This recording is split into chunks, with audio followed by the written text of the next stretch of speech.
Good morning student. Previous class में मैंने आपको अकाउंट के टाइप्स बताए थे और आज मैं आप लोगों को अकाउंट का एक और दूसरा इंपॉर्टेंट टॉपिक बताने जा रहा हूँ, गोल्डन रूल्स ऑफ अकाउंट। ठीक है, मींस जब भी आप अकाउंट्स मेंटेन करेंगे तो अकाउंट्स मेंटेन करने के लिए या अकाउंट स्टार्ट करने के लिए या proper books of account maintain करने के लिए आपको गोल्डन रूल्स बहुत ज़्यादा काम आएंगे। तो ये भी अकाउंटिंग का अपने आप में एक बहुत ही इंपॉर्टेंट टॉपिक है, तो इसको आप लोग ध्यान से समझिए, देखिए, और अगर कोई भी डाउट हो या क्वेरी हो तो आप लोग मेरे से पूछ सकते हैं। ठीक है, आज हम लोग स्टार्ट करने वाले हैं golden rules of account.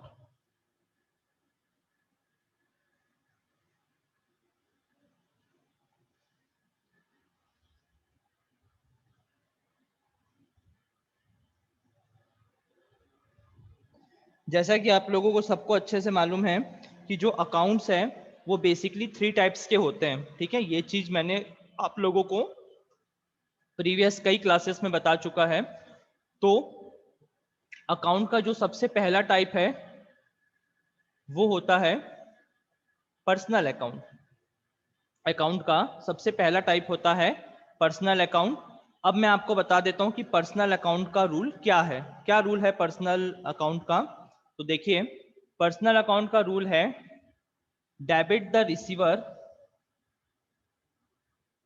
Debit the receiver and credit the giver.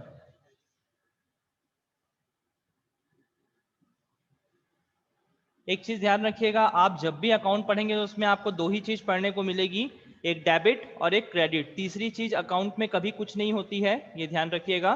तो जो गोल्डन रूल्स ऑफ अकाउंट है वो इसी चीज के बारे में एक्सप्लेनेशन है कि कब कौन से अकाउंट को डेबिट करना है और कब कौन से अकाउंट को क्रेडिट करना है। ठीक है, तो जैसे कि पर्सनल अकाउंट का रूल आप लोग देख सकते हैं, debit the receiver and credit the giver. अब इसका मतलब क्या हुआ है ना, इसको थोड़ा सा डीपली मुझे आप लोगों को एक्सप्लेन करना होगा, क्योंकि ऐसे ये आप लोगों को इतना आसानी समझ में नहीं आएगा।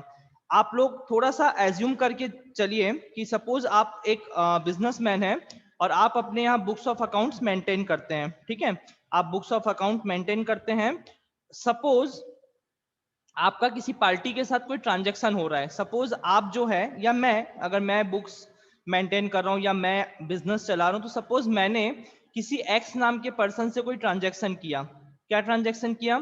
सपोज मैंने उससे गुड्स परचेज किया, means I am purchasing the goods from mister x. ये एक स्टेटमेंट है या एक क्वेश्चन है, मान लीजिए कि मैं एक्स से गुड्स परचेज कर रहा हूं। ठीक, अब मैं गुड्स परचेज कर रहा हूं तो यहां पर जो एक्स है, क्योंकि वो एक पर्सन है तो वो पर्सनल अकाउंट की कैटेगरी में आ जाएगा। ठीक है, क्योंकि एक्स एक पर्सन है। यहां तक तो क्लियर है। लेकिन सवाल ये उठता है कि अब एक्स को हम करें क्या, डेबिट करें कि क्रेडिट करें? तो उसके लिए हमको सिर्फ इतना सोचना पड़ेगा कि हमारे लिए, हमारे पॉइंट ऑफ व्यू से एक्स की पोजीशन क्या है।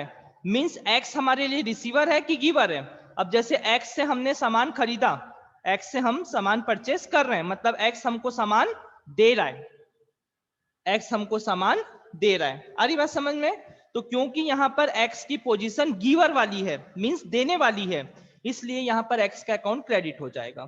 ठीक, एक और एग्जांपल लेके चलते हैं तो उससे भी क्लियर हो जाएगा। सपोज जैसे कि यही एग्जांपल को कंटिन्यू करता हूं, फर्स्ट वाले को, कि मैंने एक्स से सामान परचेस किया, उधारी में परचेस किया। ठीक है, तो क्योंकि वहां पर एक्स देने वाला पर्सन है इसलिए एक्स की पोजीशन गिवर हो गई, इसलिए हमने एक्स के अकाउंट को क्रेडिट कर दिया फर्स्ट एग्जांपल में।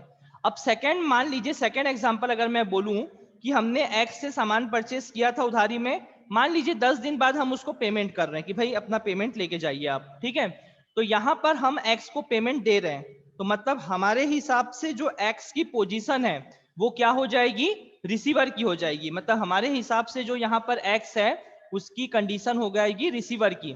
तो सेकंड वाला जो एग्जांपल हुआ उसमें एक्स की पोजीशन रिसीवर की हो गई, तो क्योंकि एक्स की पोजीशन रिसीवर की हो गई इसलिए वहां पर एक्स के अकाउंट को हम लोग क्या कर देंगे, डेबिट कर देंगे। ठीक, होप सो आप लोगों को समझ में आया होगा, और नहीं भी समझ में आया हो बाई चांस तो लाइव क्लासेस में तो मैं आप लोगों से डिस्कस करूंगा ही, फिर भी एक बार मैं इन चीजों को और एक बार आपको समझा दूं कि पर्सनल अकाउंट में सबसे पहले हम किसी पर्सन के साथ ट्रांजैक्शन करते हैं तो उसको तो हम आराम से आइडेंटिफाई कर लेते हैं, क्योंकि पर्सन का नाम रहता है, तो उसमें कोई बहुत डिफिकल्टी नहीं है, क्योंकि पर्सन का नाम देख के ही हमको समझ में आ जाता है कि ये पर्सनल अकाउंट है। ठीक है, दूसरी चीज हमको ये चेक करनी पड़ती है कि वो पर्सन जो सामने वाला है उसके साथ जो हमारा ट्रांजेक्शन हो रहा है, मतलब जो हमारा लेन देन हो रहा है, उसके अकॉर्डिंग उसकी सिचुएशन क्या है, मीन्स उसकी सिचुएशन रिसीवर की है सॉरी उसकी सिचुएशन रिसीवर की है कि उसकी सिचुएशन गिवर की है। अगर सपोज मान लीजिए उसकी सिचुएशन रिसीवर की है तो वो डेबिट में चला जाएगा, क्योंकि वो रिसीव कर रहा है, रिसीवर हमेशा डेबिट होता है।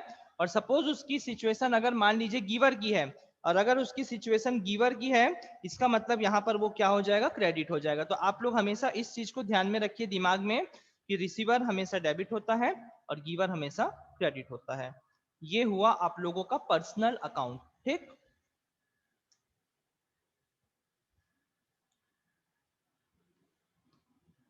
Second,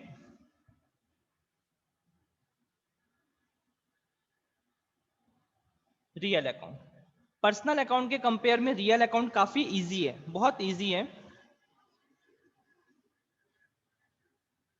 what comes in debit and what goes out credit.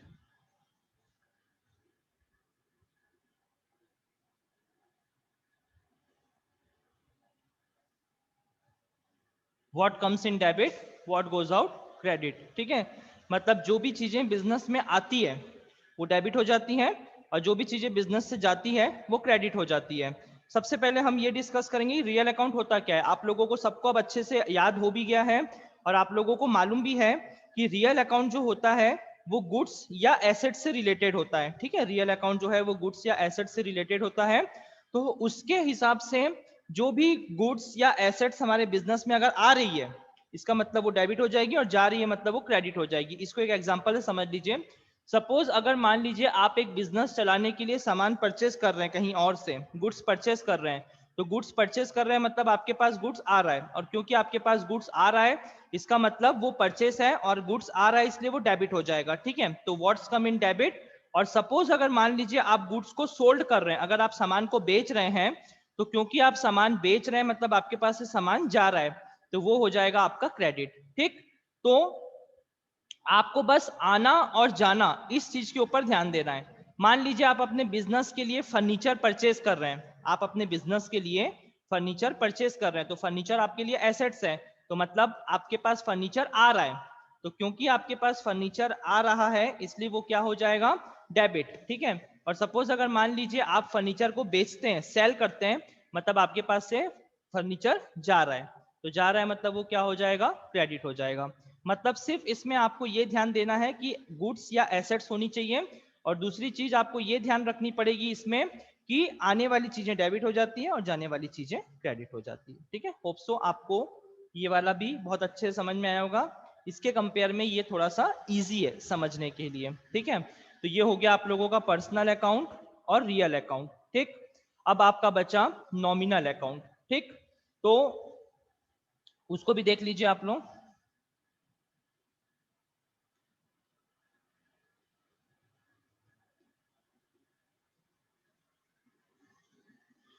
Nominal account में जितने भी एक्सपेंसेस या लॉस वो सारे के सारे डेबिट हो जाएंगे, और जितनी भी इनकम या प्रॉफिट वाली चीजें हैं वो क्रेडिट में चली जाएगी। ठीक है, तो ये चीज आप लोग ध्यान रखिएगा कि आपका नॉमिनल अकाउंट जो होता है बेसिकली वैसे भी वो इनकम या एक्सपेंस, प्रॉफिट या लॉस से रिलेटेड होता है, ये आप लोगों को मालूम है। इसका बस सिंपल सा फंडा है कि बिजनेस में अगर कोई भी एक्सपेंसेस हो रहा है, अगर कोई भी खर्चा हो रहा है तो वो डेबिट हो जाएगा, या लॉस हो रहा है तो वो भी डेबिट हो जाएगा। ठीक है, जितने भी खर्चे या लॉस होते हैं वो सब डेबिट हो जाते हैं। इसके अलावा जो भी इनकम या प्रॉफिट वाली चीजें रहती है वो क्रेडिट हो जाती है। सपोज आपको डिस्काउंट मिल रहा है, डिस्काउंट मिल रहा है मतलब इनकम है, क्रेडिट। आप किसी को डिस्काउंट दे रहे हैं, दे रहे हैं मतलब लॉस, डेबिट। ठीक है, तो मेरे ख्याल से तीनों में सबसे इजी वाला ये वाला है आप लोगों को। सिर्फ आपको देखना है कि आपको प्रॉफिट हो रहा है कि लॉस हो रहा है। प्रॉफिट हो रहा है तो क्रेडिट, लॉस हो रहा है तो डेबिट। ठीक है, ये आपके गोल्डन रूल्स ऑफ अकाउंटिंग है जो आपको आगे चल के न्यूमेरिकल बनाने में ऑलवेज हेल्पफुल रहेंगे। अगर ये समझ में नहीं आएगा तो मुझे नहीं लगता कि आप अकाउंट्स शायद बना पाएंगे या समझ पाएंगे। इसलिए इसको ध्यान से देखिए, और इसमें जो भी दिक्कत हो आप लोग में से नेक्स्ट क्लास में या लाइव क्लास में पूछ सकते हैं। Okay, thank you.